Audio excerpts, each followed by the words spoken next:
Kita masuki segmen yang ketiga. Segmen yang ketiga adalah pendalaman tema debat. Saya akan mengajukan pertanyaan kepada masing-masing pasangan calon berkaitan dengan tema debat pangan, energi, dan lingkungan. Masing-masing 2 pertanyaan. Waktu untuk menjawab dari masing-masing calon adalah 3 menit. Saya akan memulai bertanya kepada pasangan calon nomor urut 1, Pak Prabowo Hatta. Dalam rangka mencapai kedaulatan energi, kita menghadapi berbagai tantangan. 1. Liberalisasi dalam tata kelola energi. Kedua, Pak Hatta tadi sudah menyebutkan subsidi BBM yang terus meningkat. Ketiga, porsi penggunaan energi baru terbarukan kita masih rendah, masih kecil. Hanya 6% dari target 25% pada tahun 23% pada tahun 2025. Pertanyaan saya, bagaimana strategi Pak Prabowo Hatta untuk menata ulang pengelolaan sektor energi? Waktunya 3 menit, dipersilahkan. Terima kasih. Penataan ulang terhadap sektor energi wajib kita lakukan. Yang pertama, sambil kita menghormati kontrak-kontrak yang dikatakan liberal tadi itu, kita hormati, namun tetap kita lakukan upaya renegosiasi agar sebesar-besarnya pendapatan negara untuk kemakmuran rakyat bisa kita dapatkan. Namun yang paling penting dari situ adalah bagaimana energi kita sustain, berkelanjutan. Disinilah yang pentingnya yang saya sebutkan. Yang pertama, upaya kita untuk meningkatkan cadangan dengan melakukan eksplorasi, itu yang pertama, untuk meningkatkan cadangan atau proven reserve kita.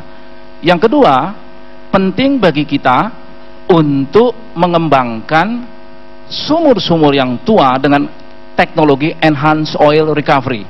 Ini juga untuk menambah cadangan kita. Akan tetapi semua itu bersifat jangka pendek karena fosil. Yang terpenting bagi kita adalah upaya mengembangkan diversifikasi energi dengan utamanya energi masa depan, yaitu energi baru dan terbarukan. Maka di sini kuncinya adalah insentif, riset, spending untuk meningkatkan, dan juga pola bisnisnya yang harus menarik dengan mengembangkan apa yang kita sebut sebagai feed-in tarif. Oleh sebab itu di negara manapun energi baru dan terbarukan, energi masa depan, harus ada insentif dari pemerintah. Dengan demikian maka kami Prabowo Hatta berkomitmen untuk meningkatkan bauran energi sampai tahun 2020 setidaknya sudah mencapai angka di atas 20%. Di dalam RPJMN kita 25% dicapai pada tahun 2025-2030. Dengan demikian, dengan insentif dan feed-in tarif, maka pola bisnis itu akan terjadi. Nah, kemudian yang berikutnya, yang tidak kalah pentingnya adalah bagi kita, bagaimana kita melakukan conserve, penghematan energi. Yang terpenting adalah bagaimana elastisitas energi yang sekarang sangat tinggi, 1,63, kita tekan ke arah 0,8. Dengan demikian maka penghematan akan terjadi terhadap pembangunan kita, dan ini harus kita lakukan secara konsisten. Kesimpulannya adalah, pertama, eksplorasi untuk meningkatkan cadangan. Yang kedua adalah memberikan kepada BUMN kita porsi yang lebih besar untuk meningkatkan cadangannya dan mencari eksplorasi sumur-sumur dan gas yang baru. Dan yang ketiga, energi baru dan terbarukan, yaitu diversifikasi energi. Dan yang keempat adalah penghematan terhadap energi yang harus kita lakukan juga. Ini adalah hal-hal yang penting bagi kita untuk sustainable dari energi kita. Terima kasih.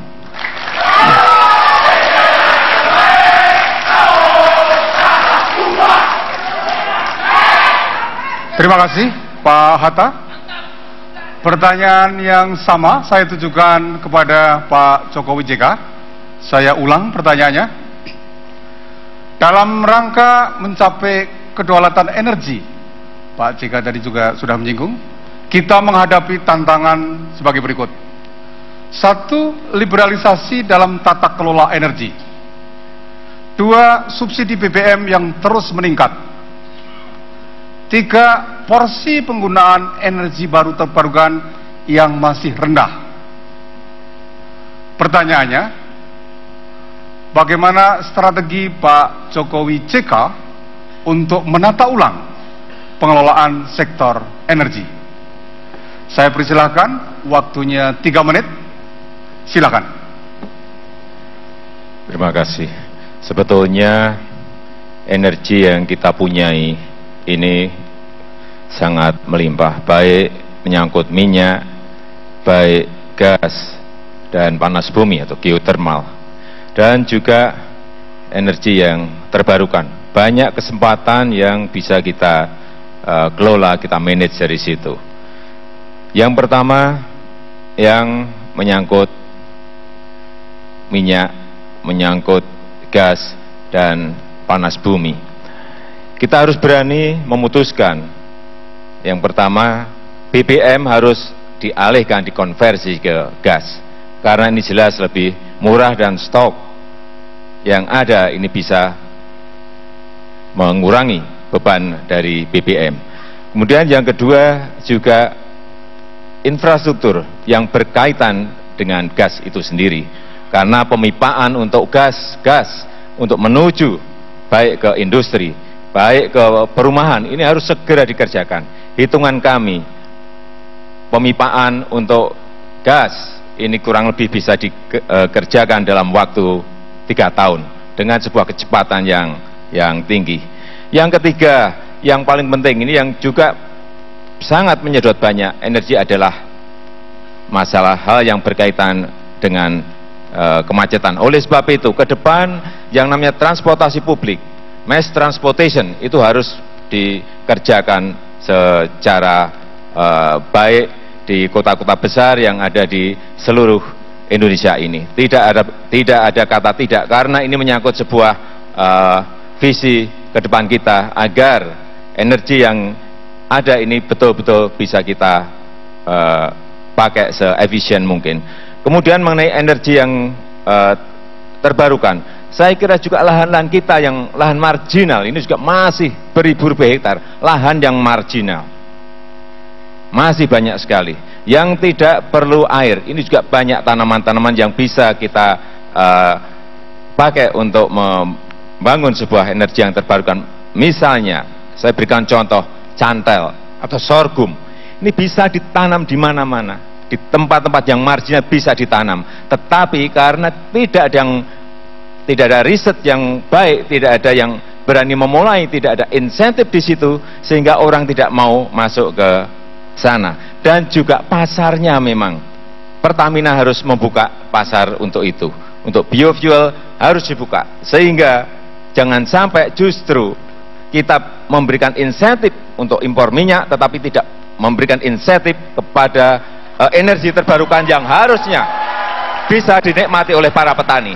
Terima kasih. Baik, waktunya habis.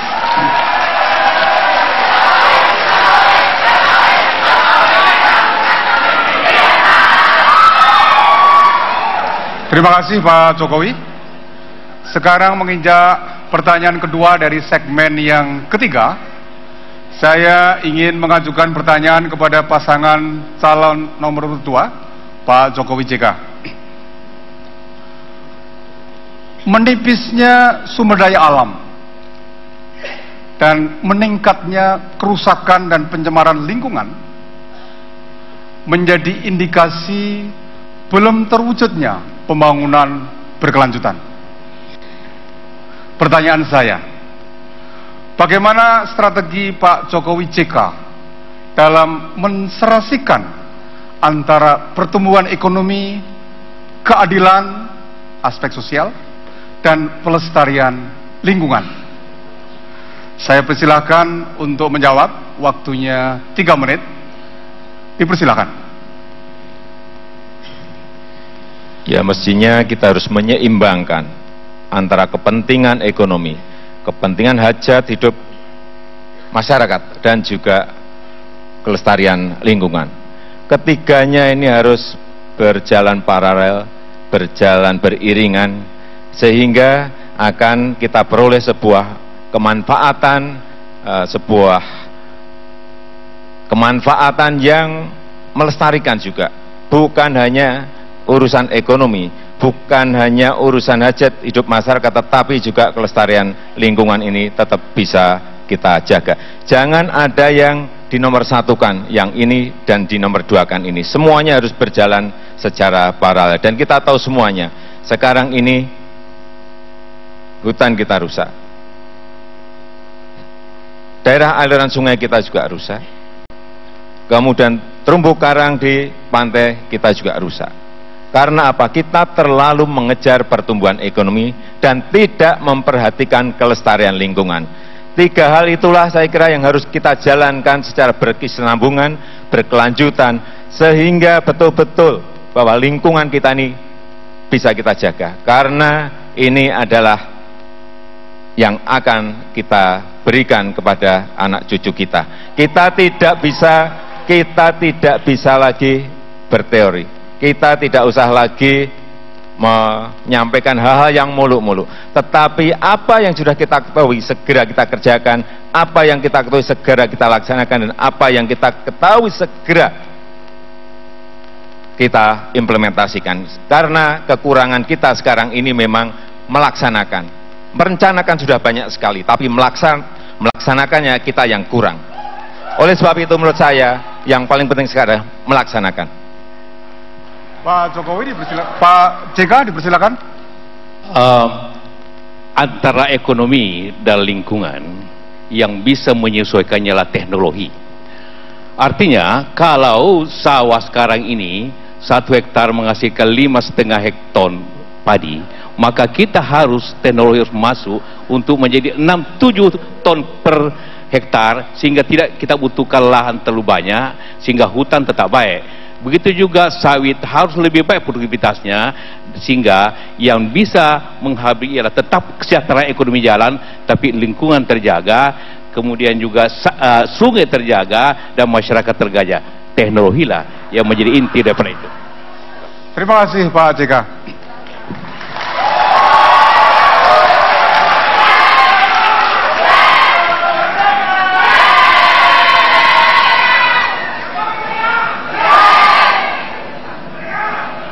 Pertanyaan yang sama, pertanyaan kedua yang sama, saya ajukan kepada Pak Prabowo Hatta.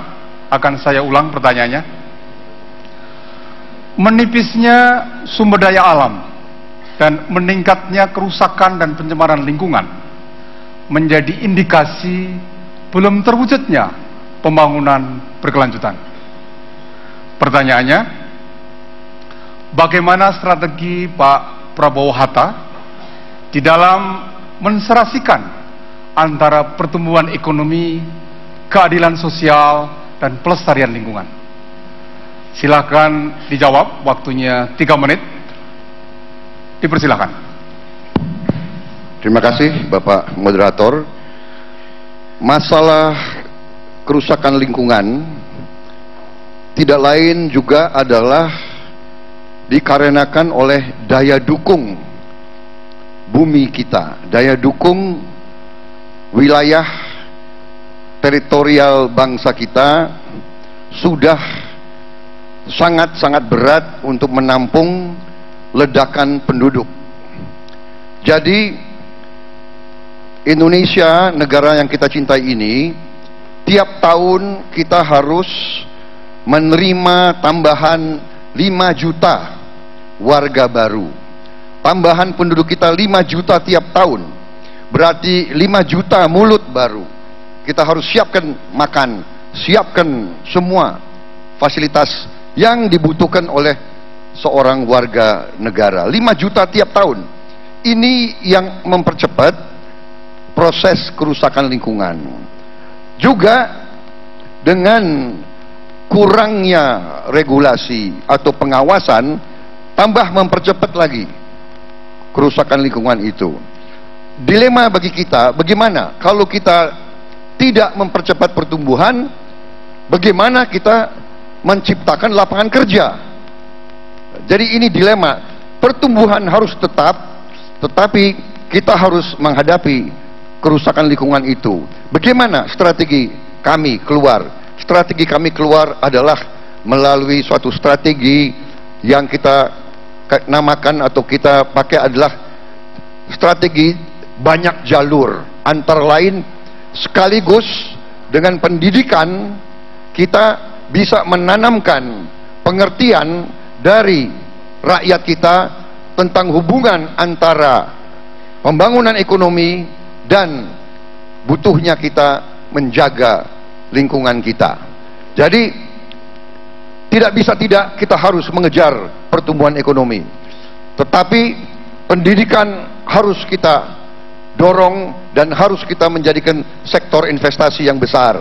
Tetapi dari dua ini, jalur-jalur pembangunan yang kita gunakan baru akan dicapai suatu keseimbangan, pertumbuhan yang tinggi, keadilan, tetapi kesadaran terhadap menjaga lingkungan hidup kita yang sangat vital bagi pelestarian masa depan anak-anak dan cucu-cucu kita. Terima kasih. Baik, saya tambahkan. Pak Atta, singkat. Tahun 2015 akan berakhir Millennium Development Goals dan akan masuk Sustainable Development. Bagi kita, konsep itu harus dijalankan dengan konsisten. Terima kasih, waktunya habis.